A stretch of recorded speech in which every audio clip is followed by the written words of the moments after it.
तो कैसे हैं दोस्तों, a night of seven kingdoms एक ऐसा शो है जो अपनी एक अलग पहचान बना चुका है, जो काफी अच्छी बात है। एक ऐसे इंसान की कहानी जो अपने ख्वाब के पीछे भागता है और उस ख्वाब को अचीव भी करता है, लेकिन उसके बाद वो ये तय करता है कि मैं यहाँ किसी का खिलौना बनने नहीं आया हूँ, मैं यहाँ खुद की पहचान बनाने आया हूँ। और उसके बाद उसको वो रास्ता तलाश करना जिसके पीछे वो शुरू से जाना चाहता था। ये एक बहुत ही अमेजिंग स्टोरी है जो हमें a night of seven kingdoms में काफी अच्छे तरीके से रिप्रेजेंट की जाती है कि एक ऐसा शख्स जो अपने मास्टर को खो चुका है और अब अपनी जर्नी स्टार्ट करता है नाइट बनने की। और जब वो नाइट बनता है तो उसके बाद उससे कुछ खटकता है कि मुझे किसी एम्प्रेस का या किसी भी दूसरे बंदे की कठपुतली नहीं बनना है, ताकि मैं अपनी लाइफ को अच्छे तरीके से जी सकूं। मेरा एम्बिशन है कि मैं एक नाइट बनूं, लेकिन उसी के साथ साथ मेरा ये भी एम्बिशन है कि मैं अपने रास्ते खुद चुनूं। और यही वजह है कि इस शो को एक अलग पहचान मिलती है, क्योंकि इसका कैरेक्टर अपने आप में ही सब कुछ दिखाता है। एक ऐसा कैरेक्टर जो पहले इमेच्योर होकर आता है, लेकिन उसके बाद धीरे धीरे करके वो मेच्योर होना शुरू होता है, और वक्त के साथ साथ जो वो लड़ाइयाँ फेस करता है उसी के साथ साथ उसका मेच्योरपन हमें दिखता है और वो हमें फील भी होता है कि यार हाँ, इस तरह की चीजें होती हैं। यहाँ मेकर्स ने कैरेक्टर्स को इस तरह रिप्रेजेंट किया है कि वो कैरेक्टर्स खुद में ही काफी अच्छे लगने लगते हैं। अगर आप ना भी चाहो तो आप उसको थोड़ी देर के बाद लाइक करना शुरू करते हो, और लास्ट एपिसोड आने तक आप काफी हद तक इनसे इम्प्रेस हो जाते हो। आपको समझ में आता है कि ये एक ऐसा यूनिवर्स है जहाँ पे बिना ड्रैगन और बिना किसी पॉलिटिक्स के एक ऐसे इंसान की कहानी दिखाई जा रही है जो अपने एम्बिशन को कवर करना चाहता है। जिस तरह इन्होंने नाइट की स्टोरी को दिखाया, उसी के साथ साथ इन्होंने उस सेट को भी उसी हिसाब से डिजाइन किया था, जिसकी वजह से मुझे इसके विजुअल काफी ज्यादा पसंद आए। इन्होंने काफी अच्छे तरीके से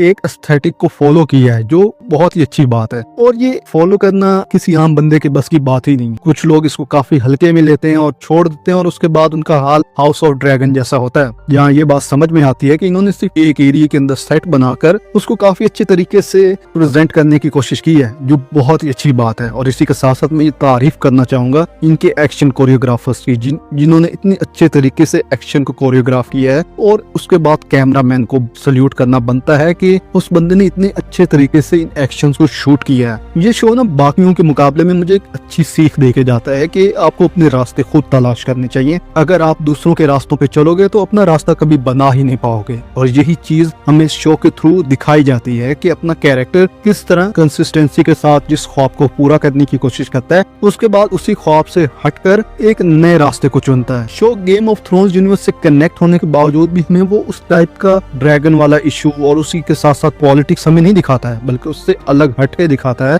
जो एक तरह से मेकर्स की अच्छी चॉइस भी है कि भाई अब बहुत हो गया, इन सब से दूर रखो हमें। अब यहाँ ये बात भी काबिल तारीफ है कि गेम ऑफ थ्रोन्स के स्पिन ऑफ के नाम पर सिर्फ यही एक शो काम का निकला है, क्योंकि हाउस ऑफ ड्रैगन के अभी तक 2 सीजन आ चुके हैं और दोनों ही बेकार थे। मैं सीरियसली कह रहा हूँ, मुझे बिल्कुल पसंद नहीं आए। पता नहीं क्या फूक के वो लोग इस शो को लिखते हैं बैठ के। वैसे a night of seven kingdom को देखकर लगता है कि किसी अच्छे बंदे ने दिमाग लगा के ये स्टोरी लिखी है। वैसे तो वो गेम ऑफ थ्रोन्स के यूनिवर्स को और ज्यादा एक्सपेंड करना चाहते हैं, और मैं भी यही चाहता हूँ कि एक लोग करें, लेकिन उसी के साथ साथ डर भी लगने लगता है, जैसे कि हाउस ऑफ ड्रैगन देखने के बाद लगता है। भाई इतना डर महसूस होता है कि दिल कहता है कि भैया ये लोग कहीं ना कहीं रुक जाने चाहिए। लेकिन उसी के साथ साथ जब a night of seven kingdoms जैसा शो हमारे सामने आता है तो फिर हम कहते हैं कि नहीं, रुकना नहीं है, बल्कि चलते रहना, और तब तक चलते रहना जब तक हमारा दिल ना भर जाए। और यही वजह है कि अगर इसके 10 से 12 सीजन भी आ जाते हैं तो मैं देखने को तैयार हूँ। और मुझे पता है कि ये लोग भी नहीं रुकने वाले, ये लेकर आएंगे शो, जिसका मैं तुम्हें पहले ही बताया था कि इसके सीजन 2 और सीजन 3 की फिल्मिंग स्टार्ट हो चुकी है। और जाहिर बात है कि उस वक्त जब मैं ये शुरू कर रहा था शो, उस वक्त मुझे काफी ज्यादा अजीब हरकत लगी थी, लेकिन अब मैं चाहता हूँ कि ऐसा हो।